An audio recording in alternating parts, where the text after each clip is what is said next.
Welcome to the Down Dog Athletics Podcast, a competitor's guide to mental health and mastery, your resource for conversations around mental health and the mindsets necessary to master every area of your life. My name is Paul Klingen, and I'm a former Division I athlete that struggled with my mental health until I started yoga, which opened me up to other practices that gave me a balanced approach to my physical and mental health. The goal of this podcast is to inspire others to do the same, train and compete like an athlete, while also having the ability to slow down and practice stillness. When you can do both, you find balance and evolve into a greater version of yourself. What's up, everyone? Welcome to another episode of the Down Dog Athletics Podcast. My name is Paul Klingen, and I'm your host. And today, and really this week, I've been a really humbled man. I decided to go golfing again after running what was 2 weeks ago, 15 miles. This last Sunday, I ran 17 miles and then went and golfed. And let's just say my scorecard reflected that. I'm not going to say the exact numbers because I need a calculator for that. But it really showed me just how important it is to come into a golfing round with all of the energy that you need, because the motor control that you need to hit a ball and not 10 inches of grass is actually a lot more than I estimated. So if anyone's going to take anything from this introduction, and if you're a golfer, definitely don't underestimate the importance of coming into it fresh, the importance of being strong, the importance of feeling strong, because if you lose that, you're going to lose everything. You're going to lose your handicap, and it's going to be just awful. If you are not a golfer and you are still hanging on here, welcome. Thank you guys for listening to today's podcast. I have an awesome guest, and if you have followed Washington State athletics or even UW athletics in the last couple of years, you've heard the name Jeshua Anderson. And if you haven't, let me just paint a picture for you guys. He's the assistant head coach for the UW track and field team. But what's incredibly impressive about him is his illustrious career as a track athlete. He's one of the best hurdlers in Pac-10, Pac-12, whatever you want to call it, conference history. He's a four-time Pac-10 champion. He's a three-time NCAA champion and the 2011 U.S. champion in the 400-meter hurdles. Oh, and he also played football at Washington State for his first 2 years in college, which for me is just crazy, being a college athlete, having to manage school, manage social life, and you're playing another sport on top of it. And then on top of being a college athlete, being a professional athlete, he has some like crazy athletic claims and but stories from high school. He set the national high school record in 300-meter hurdle, jumped 6'11" in high school. If you don't know how high 6'11" is, just picture the tallest person you've probably ever met and then jumping over that. He ran the 110-meter hurdle against Richard Sherman, which is just a crazy clash of like two awesome athletes, and I can't imagine who else is on that starting line. You'll hear his high school experience and just how many D1 athletes and professional athletes he was surrounded by growing up, training with at his high school, in his specific town in California. And the big takeaways from me was just how focused and dedicated and just moment to moment this guy was on his craft. If you watch the Michael Jordan documentary, one of the big things they talk about is just being super present in the present moment. And I think this podcast, and Jeshua does a really good job of illustrating just his mindset going from race to race, winning a championship, and just being so Bill Belichick focused on the next goal, the next focus that he needed to be on. And any young athletes listen to this, I think will get a lot out of it, whether you're in high school or college, on just how important it is to surround yourself with good people and stay locked in and dialed in, because he's a really good example of that. And anybody that is training for something now, or maybe in more of a corporate professional, I think can also take a lot of way of just how this guy goes about his business in such a professional manner. He's a consummate professional. I'm really excited to have him on the podcast and share this episode with you guys. So without further ado, here we go, Jeshua Anderson. What's up, man? Thank you so much for taking the time to come on the show. Nice sunny day in Seattle. I appreciate you spending the time with me this evening, man. Of course, man. No problem, Paul. I appreciate you guys having me, and looking forward to the interview for sure.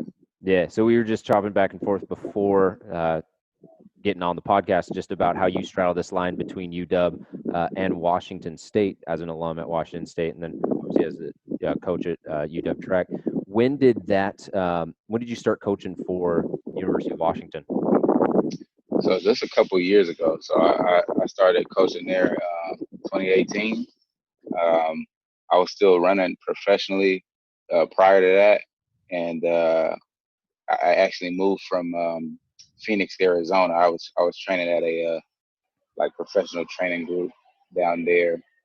Altus is really cool time that I spent there, and then ended up moving back up here to Seattle, Washington, and was able to use UW's facilities and volunteer coach here for a couple of years prior to getting the position here. So I think God kind of opened doors for me, man. I was just kind of at the right place, at the right time, and I didn't know when my when my career would have been finished, but I still probably feel like I can run or play football or do whatever sport I put my mind to right now. I feel young, but 100%. I really enjoy doing what I do now for a living and trying to master this. Absolutely. I want to get to some of the stuff that you do with the kids, especially at the collegiate level. But first, I want to hear about what it was like for you growing up, like where you grew up. Were you playing sports at a young level? And at what point were you like, oh man, like I can really do this hurdle thing really well? Yeah, so I'm originally from Pacoima, California. It's just a city in San Fernando Valley, and just a lot of really good athletes, kind of came out of that area. By the time I got to high school, I went to Taft High School in Woodland Hills, and by the time I got to high school, I think our basketball team was just way too good. We had like Jordan Farmer, and we had a 7-footer. Like, Oh wow. I just had a really good team at the time, and I'm like, man, I rather play football. So like football was something that I always took to. My dad played in college a little bit at Linfield College down in Oregon, and he kind of pushed me in that direction, and yeah, I enjoyed doing that. And then I didn't really do organized track or football till I got to high school. So I played flag football or our local middle schools or something like that. We'd do like a mini track meet or something like that in the Los Angeles Unified School District. Other than that, I didn't really like do Pop One or anything like that. So it took me a few years to get used to it, Yeah, I get the hang of it. getting tackled and all that. Yeah, and then the track thing. I didn't really get into the hurdles till freshman year. I was a high jumper at first. I jumped 6'11" in high school, and that was kind of a natural event for me. And then my dad's brother, he's like one of 8 kids. And his youngest brother actually ran the hurdles. So once I started doing it, like he's like, man, you should try it, man. Like, I ran at USC actually, ran the 400-meter hurdles. Like you got a short torso, long leg. You should try to do that, man. That might be your bread and butter. And I was terrible for years. So yeah. My junior year was kind of my breakout season, and then I like basically at the time like I grew 4 inches. Started coming into my body a little bit. Had a really good football season. I was getting recruited heavily from like a lot of Pac-10 schools at the time, and a few schools on the East Coast. And then a good friend of mine that was going to USC the following year, who I played football with at Taft. He was just a crazy athlete. Like ran 10.32 and 100, like 20.88, two. He was a state champ, and I was training with him all the time, Jameer Holland. I'm like, man, if I could stay up with him, like it'll put me in good position to hopefully get a really good scholarship for football. And if I do both sports in college, cool. I really wasn't, track wasn't my number one sport. Kind of football was. So I kind of went along with him, try to stay as close as possible in practice. He was just, he really didn't have to work hard to beat me. He just had just natural speed, raw speed. And then, I ended up dropping like significantly. I think I start the year 300-meter hurdles. Like women are running probably a really good women's time is probably like 41 and some change. Like, I mean, that's a top tier athlete in the country. I Mm. was running like I opened the year up like 42.7. So like women were beating me, and I dropped from 42.7 at the start of the year to 36.7, and it was like Wow. yeah. So it was like a big jump, like 6-second jump, and then drop, and then yeah, I came in second in the California State meet in the 110s and the 300 meter hurdles. So that was like my big breakout moment. I kind of gained some confidence. And wasn't running as timid as I did before. And I actually ran. I ran against Richard Sherman in the 110 hurdles. No, no Yeah, way. a lot of people don't know that he was a really good track athlete, not just football player. In high school, he was like a over 50-foot triple jumper and like a sub 14-second 110 hurdler. So we ran against each other in the 110s, and then we played against each other in college, like football. Right. Um, so that after that year, it was just like, you know, full steam ahead. I ended up breaking a national high school record my senior year. Had a great football season, and I committed to Washington State for football, and then I kind of started my college career off of that, you know, Yeah. off of all of that, all of that I did in high school. All I of was that. kind of on a roll. Yeah, I was on For a roll. sure. What I find so impressive and fascinating is when people can excel at multiple sports. And so I want to hear kind of what that was like playing football, doing track, doing the student athlete thing. At some point, you got to eat, hang out with your friends. Right. How did you balance all that? I think just staying focused. And I think Pullman is a special place. He allowed me to do that. I didn't. I don't know. I've always been a guy that's just worked extremely hard. My parents kind of instilled that in me at a young age, and I think that was like where my main focus was. Just like, hey, let me work as hard as possible. And especially coming into college, it was a smooth transition for me because um, I worked really hard in high school, and California is just known for just having some of the top tier talent, like in every sport. So, if they crown a state champion, it's only one state champion in that state. Yeah. So you basically beat the whole of that Huge big pool. state. Yeah. Yeah, on the West Coast, you outdid everybody, and so I think for me that was pretty. It was a pretty easy transition. And our first couple of meets, I was probably a little bit timid, not sure of when to let myself unleash and be a beast and kind of be who I am as a competitor. Came into college with the mindset of I just don't want to be forgotten because I had a big, a big time year to my senior year, breaking the national high school record, and I'm like, yeah, I don't want to be one of those guys that Yeah. they're It just like, falls man, what off. happened to him? Yeah. Yeah. So I kind of worked myself and didn't have a target on my back. I just, I think my goals that I set for myself were very extreme and probably not reachable, but I mean, at least, I was running really well doing Yeah. that. But I'm like, dream bigger, right? Like just keep yeah, asking more and more out of yourself and you'll get more and more out of yourself. Two for questions sure. with that. I love that you had a smooth transition because I feel like so many college athletes don't have that smooth transition because you get kind of Right, hit in the face with now it's like they're on your nutrition, they're on your sleep, you're at 6 a.m., you're at weights, you got school, and a lot of people right. can just kind of get by with their God-given abilities in high school and then you get to a D1 level and it's just not the case at all.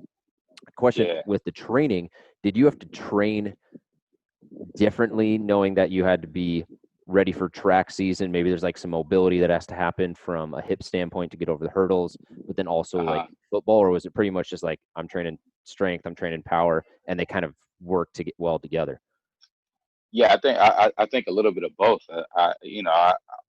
To be a hurdler, you got to be flexible. I mean, you do the yoga thing, man. I did a lot of that when I was in college, especially and as a professional athlete. But just being a hurdler in itself, like you got to have really good hips, hip mobility, um, and yeah, I mean, I probably didn't work it too much in football. The main thing they was trying to get weight on me and get me bigger, but Yeah. I was always in season. There was never a time where I can bulk up. It was no off season for me. So I always stayed in shape and fast. That's the one thing in football. Like nobody can. You can always outrun outrun DBs and stuff like that. It's, Yeah. the speed is there. So I always came in the camp in shape, which they didn't really bother me too much about it. I think the main thing was just trying to stay strong and be physically fit to be able to take on, tackle, The hits. Yeah. being in pads and being tackled and stuff like that. But yeah, I think yeah, that's a huge deal with being a hurler. You got to be just really flexible, and I think part of that is just God given. Like I never really um, dealt with having just bad hip mobility. You probably wouldn't um, be as a or a high school state champion if you had bad hip right? mobility naturally. Yeah. And the other piece to it is like during the off season for football, I would still lift with football. So I still lift with football, even though I was in track season. And I think that helped me out a lot because I was lifting pretty heavy on the football side. I was getting really strong in the weight room, and I was getting really strong on the track too, like doing a lot of I don't know, interval training. I train like a mid distance guy. I'm more of I kind of crave volume, and that's always done well for me. And doing a lot of speed work, of course, but to stay sharp there. But I, I think that was like the perfect balance in between. So Yeah. I had to stay flexible, but I think staying strong in the weight room allowed me to that kind of transferred over on the track pretty heavily and made it a lot easier for me to go out and kind of dominate at the Yeah. time. Definitely. You see a lot of, and especially in like the general population, um, people where they don't really realize how important strength is for running. Is that something that you still have to kind of educate on when you're coaching your track athletes? Like, hey, like the stuff you're doing in the weight room enables you to do what you do out here, or do they get that at that level? Yeah, I mean, I think they get it at that level. I mean, there's of course on the track side of things, like I mean, yeah, I just think I think weights improve your performance, you know, significantly. you, Yeah. you get a lot of high schoolers who just haven't lifted weights at all, and at least for me, I'm like excited about it. I'm like, man, like there's so much more to improve Potential. Yeah. from. And that'll definitely amplify your performance. So. Um, yeah, I think I do a little bit of both. Like they understand, like, okay, I got to get it in the weight room for sure, but on the track too, we're doing a lot of plyos, a lot of stuff to strengthen the foundational standpoint as far as like stiff ankles and um, working the triple extension, the at the ankle, the knee, and the hip, and flexibility and strong hip flexors and stuff like that, glutes, and a lot of stuff that I don't know. I think I find those problems pretty easy, and Yeah. and not just track athletes, but athletes in general, where you pulling hamstrings because your glutes aren't firing. Yeah. So just little things like that, really pay attention to, and try to tie that in within my training, of course. But I think my athletes know that, and they kind of take it serious on both ends, which is Cool. great. Yeah, absolutely. I want to come back to what you did a really good job of, and that was what you talked about earlier. With that was you stayed hungry, right? You didn't have like a chip on Uh, your shoulder, but you always kind of had that fire that kept you going. right. Was there anything that you did maybe after winning your first championship for the Pac-12 where you were like, all right, we're going to go and do it even better next year, and then even after college to be able to continue to still work? Was there anything particularly that you would use to really motivate yourself, or was it just always subconscious, like just driven? Uh, yeah, I think subconsciously, I was really self motivated, especially once I got into the groove and rhythm of things. Like once I knew like um, things are just kind of cruise control for me, then I'm like, cool. Like track is hard because it's black and white. It's like, hey, you ran this time Yeah. or you didn't. That So is one thing I do like um, about, I got a buddy who talked about it on a podcast with, he did cross country, but just running in general, like it's fair. There's no yeah, bumpy yeah, walls. There's no, the wet, like everyone's dealing with the weather the same. The ball's not bouncing weird. It didn't get a weird hop. Like you right. either ran it or you didn't. And so I like that. Yeah, like It's measurable yeah, that way. it's no politics in it. There's no, hey, this is the coach's son, or like nothing like that. So you got to go out and prove it every single time. And I think that's one thing that I really enjoyed about the sport, is just it's a little bit individualized a bit. Of course, it's a team sport. I think what we do here at the at the school where I coach at, I think we do a really good job of kind of keeping that atmosphere that it's a team aspect. Yeah, because everybody kind of has the same goal in mind. It's helping each other out. But I stress to my athletes all the time, like, hey man, you gotta be selfish, man. Get yours, because ultimately your performance is what you gonna see. Yeah.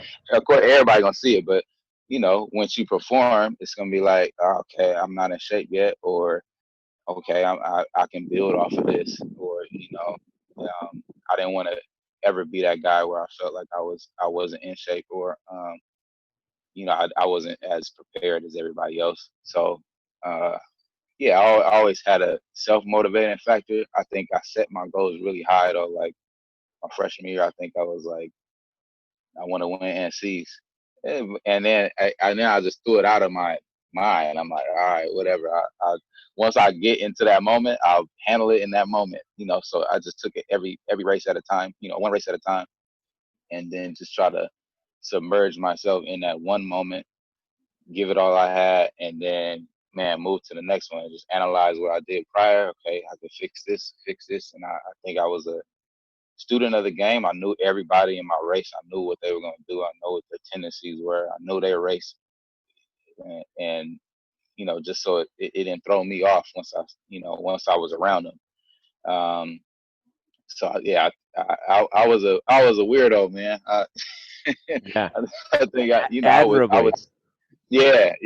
So yeah, I think part of being that so submerged in that um, mentality, I think it probably hurt me a little bit as far as just being able to enjoy the moment too. So like you said, like winning my first Pac-10 title, I I think I was like, I don't know, I wasn't really happy about it, super happy, just like, okay, Just Bill next Belichick. race, Yeah. yeah, next race. Yeah, I totally. think my first NCAA title was big because I was behind the whole race until the tape. So like it's like this amount. The chest was just barely past the other the my opponent It's the football package. right at the tape, and then he passed me right after that. So it's like a really small window there where I was where I won the race, and then that was it. So I think that was the part where I probably enjoyed it for sure in the moment, and then I kind of locked in again because we had trials and World Junior, so I always had something to look forward to. And I did a lot of just like extra work on my own. I would practice, and even football, I would practice at football practice, and then I would go to the track and do like craziness, like a mile of high knees or something. I just Oh wow. remember all those times of trying to make sure that I was the best player on the either on the football field or on the track at any given moment.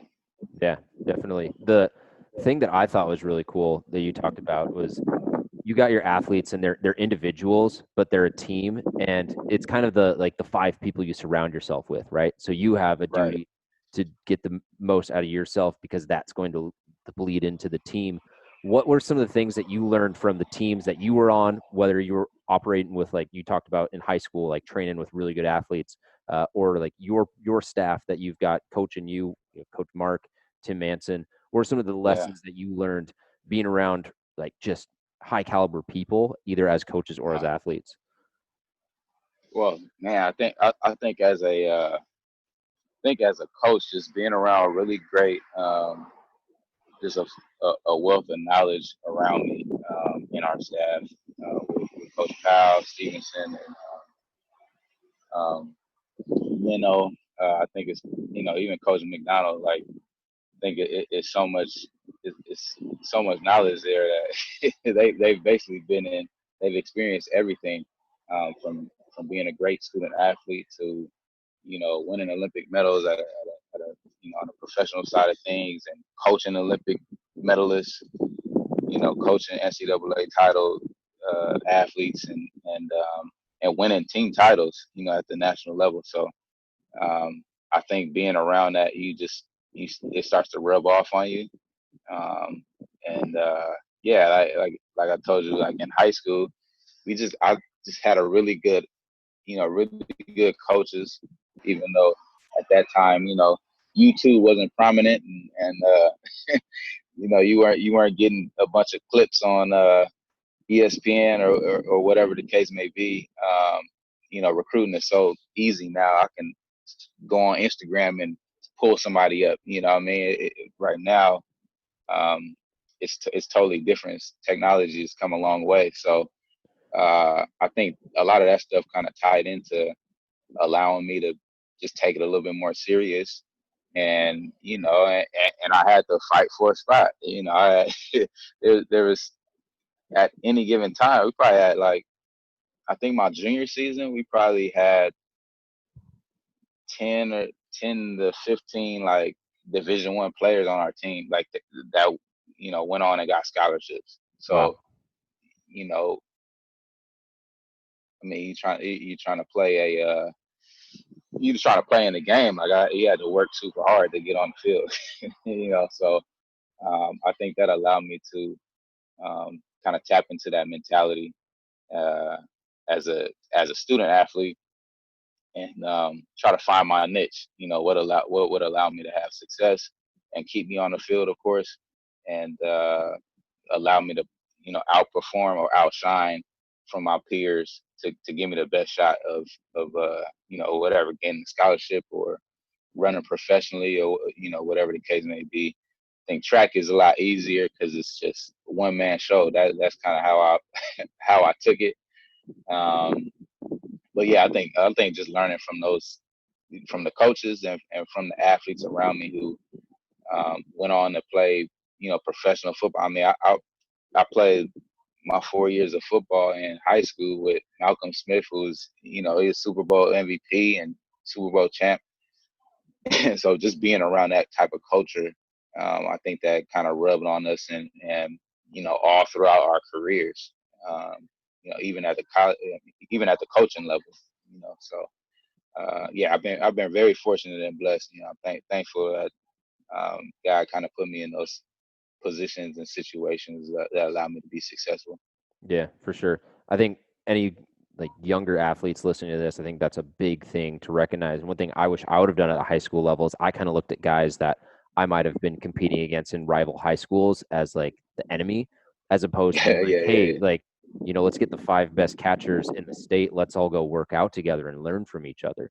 And so it's really Right. like you get your thermostat as high as you can and then go get around other hot thermostats and you guys are all going to elevate your game. So I'm really glad that you brought that up because that's a really good point.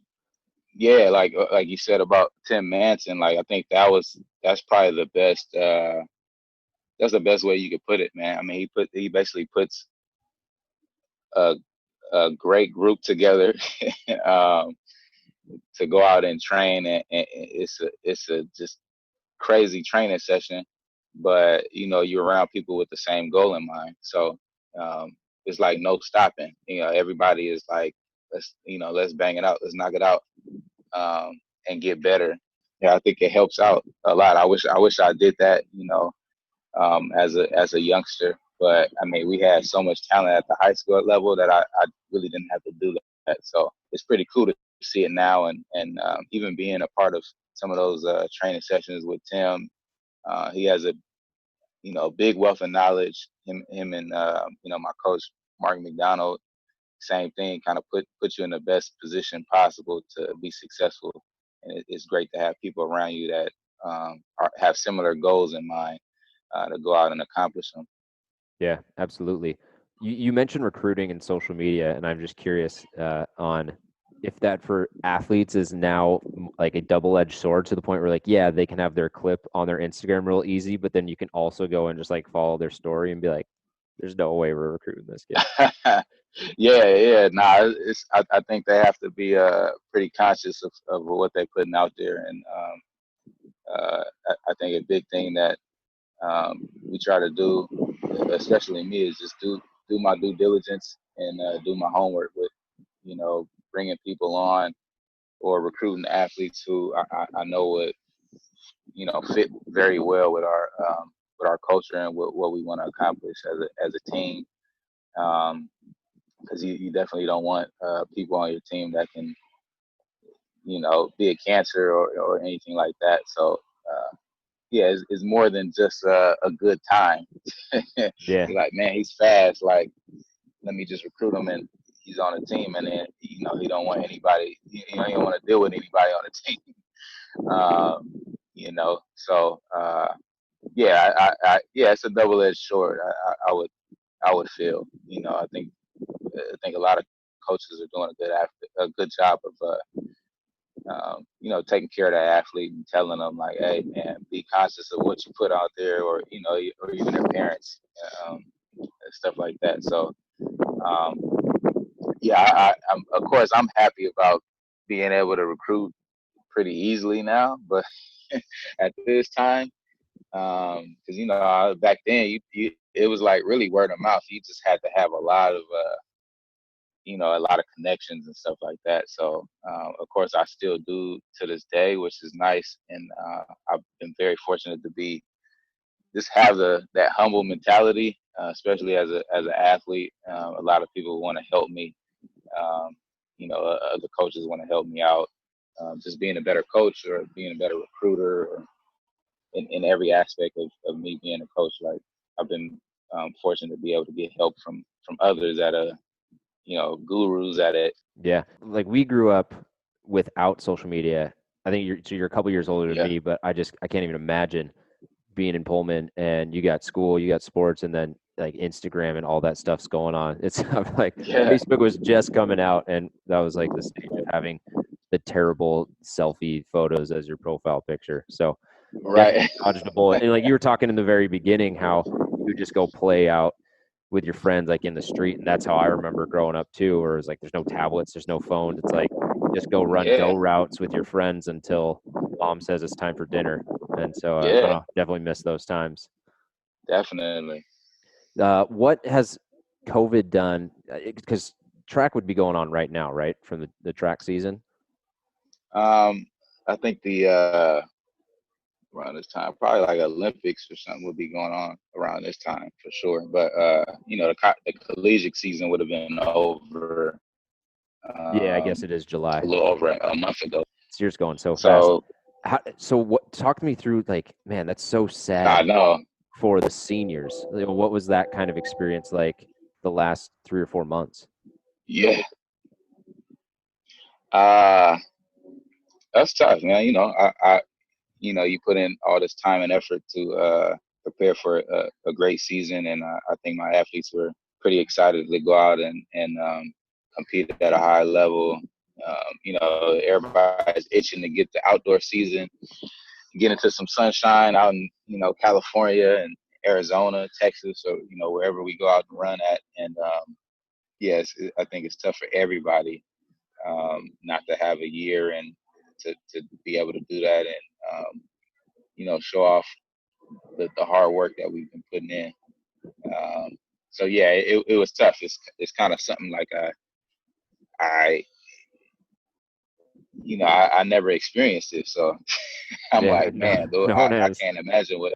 Yeah, I'm like, I can't So hard. imagine how they felt, So yeah, of course the NCAA gave it, they gave a year back, but a lot of these athletes they already have their career set, especially after their senior year. Like, some people have done internships the year prior and already got a job lined up. So, yeah, it was tough to be able to see that happen in real time and really just find out everything at the same time.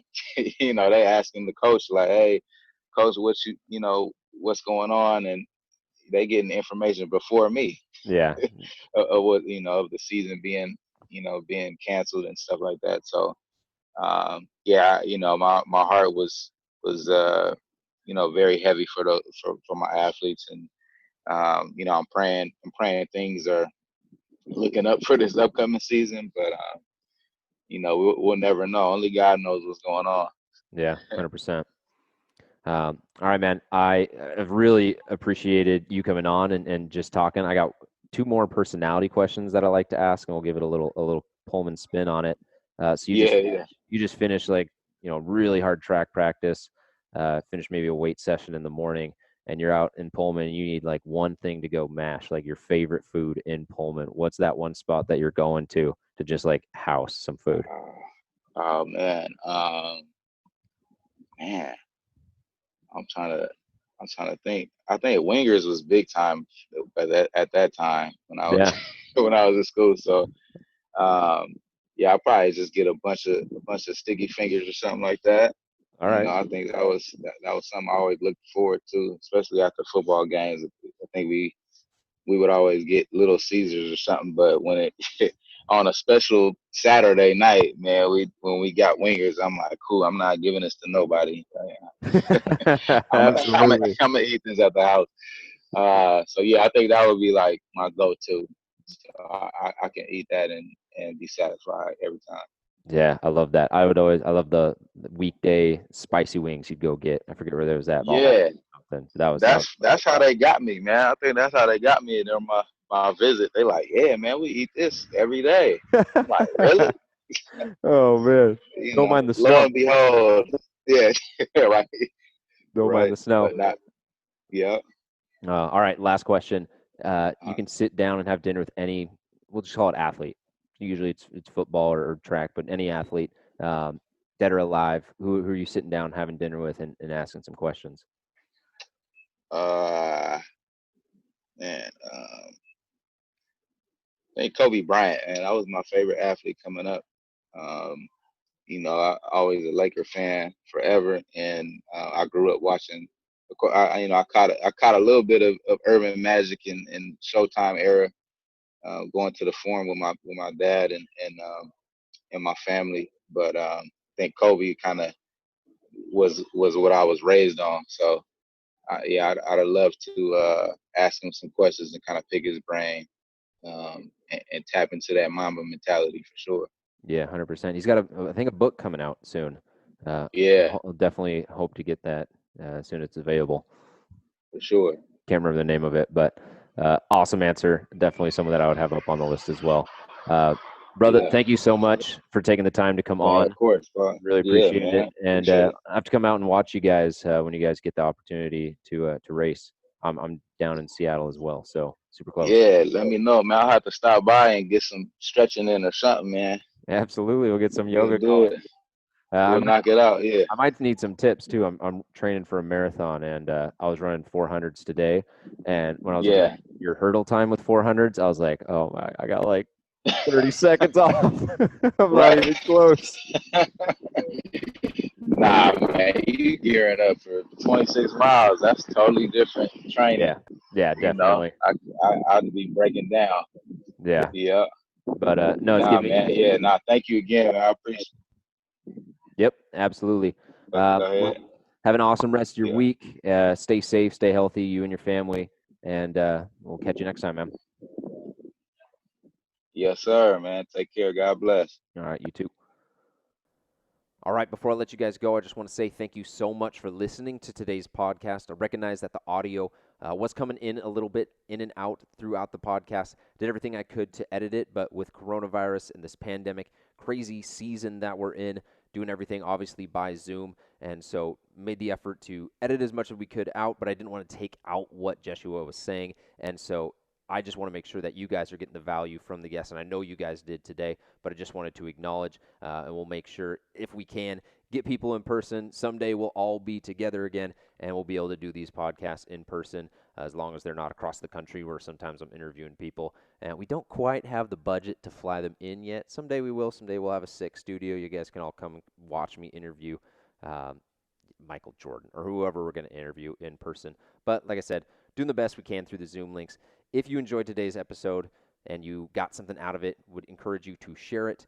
Tag Jeshua, tag myself, leave a 5-star rating and review on iTunes. Help me grow the podcast so that when I hit up all these sweet athletes and like, hey, you guys want to come on the podcast? They're like, yeah, this podcast's sick. And it's brought to you partially by you guys. You guys helped me build this, and so I appreciate you listening. Other than that, you guys go have an awesome rest of the week, awesome rest of the day, wherever you're at.